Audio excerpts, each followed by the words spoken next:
How's it going, guys? It's 8 o'clock Tuesday night. Just came home from a late night at work. Figured I'd come out here and I just want to putz with this just a little bit. Pulled the head off this engine, okay, because I'm going to make my top plate.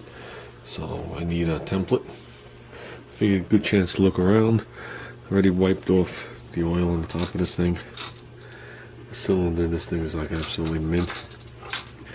Those have to be the smallest valves I've ever seen. Let me give you guys a little reference here, a little something to compare it to.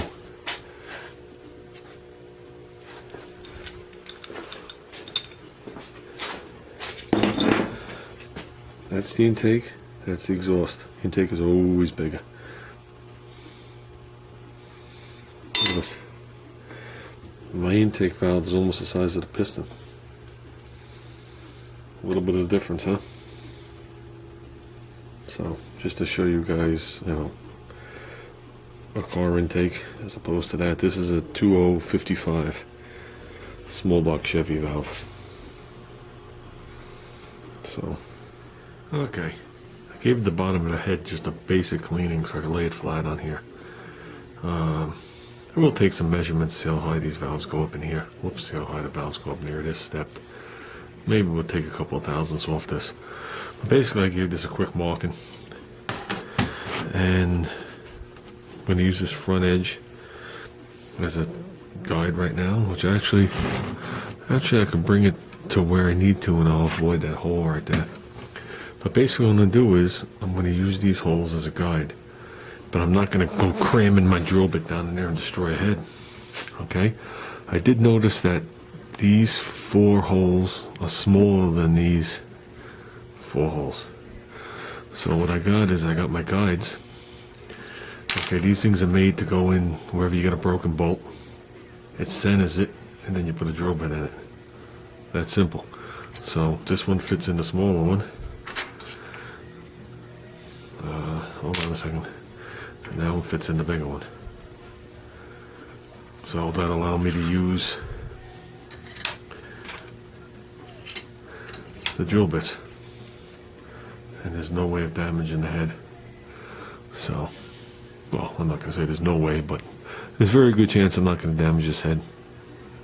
So, well, I'm going to mark out one head, and then I'm going to use this thing as a guide to set me up for the other 3, and then I'm going to take some measurements to make sure the other head is the way it has to be. So let me do a little bit of tracing and drawing and drilling and whatever. Well, the plan's working so far. Oops, I gotta put one more in there. See, perfect hole right through. The exact size of the bolt, which is 5/16, but it's a wise move to open these all up to 3/8 for a little bit of breathing room. But I got the top 5, the bottom 3 I couldn't get because of the clamps.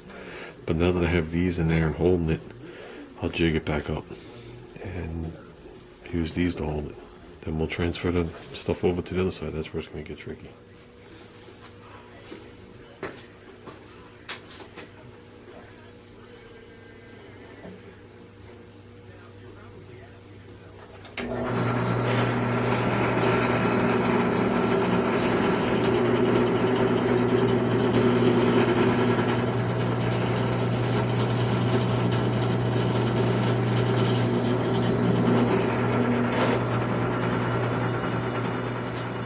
There you go, all 8 bolts at 5/16.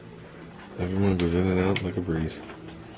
So now the challenging part isn't drilling another 8 bolts, it's drilling another 8 bolts in the right spot.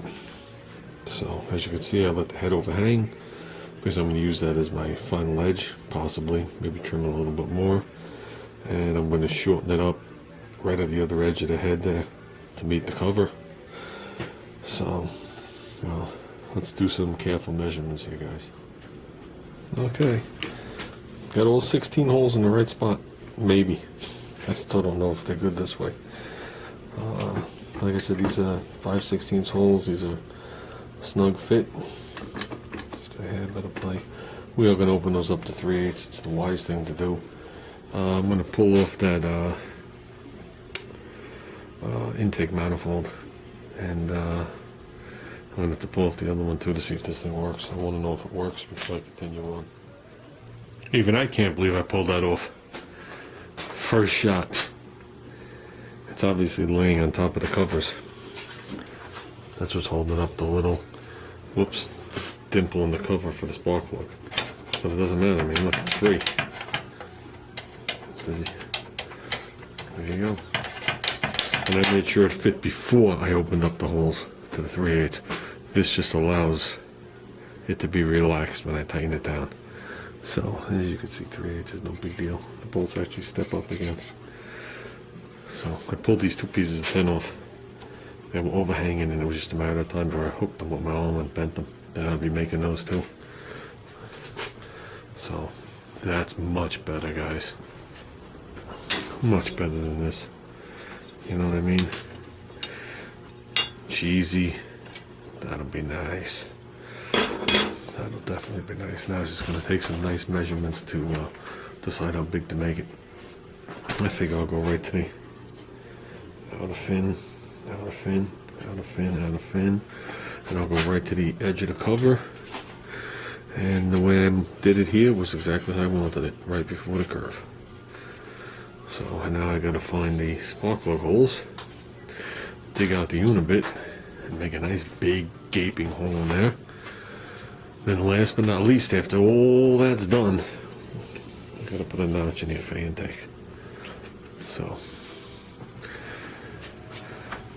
that I like. See, that's what happens, guys. Sometimes you do it, it's just not right. You know, some projects you blow right through and it's just not right. You gotta redo them. You gotta redo them. Look at the crud in this thing. So.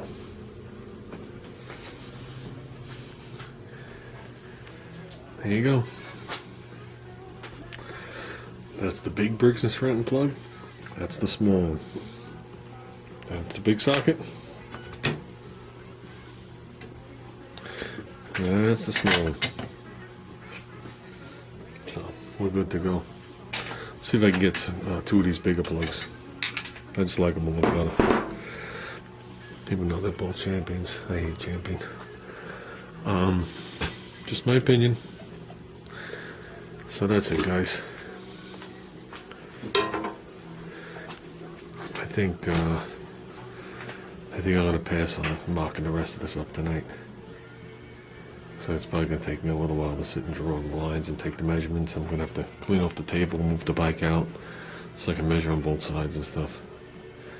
So I don't want to rush this. I got everything else right. Look at that exact. Oh, so happy. And then I could sit there and do my notches for my intake. So, well, that's it, guys. I'm calling in the night. Have a good night, guys, and have a better day tomorrow. And to show you what a sport I am, stay tuned at the end of this video for all my bloopers while I made this thing, all my mistakes. Okay, I filmed them all. I'm going to put them all at the end of the video. I didn't want to bore you guys throughout the video. So make sure you stay tuned at the end. I'm going to show you every mistake I made. Just so, you know, I don't feel like I'm always picking on Ruben. You know, I do make mistakes. So they're all going to be at the end of the video.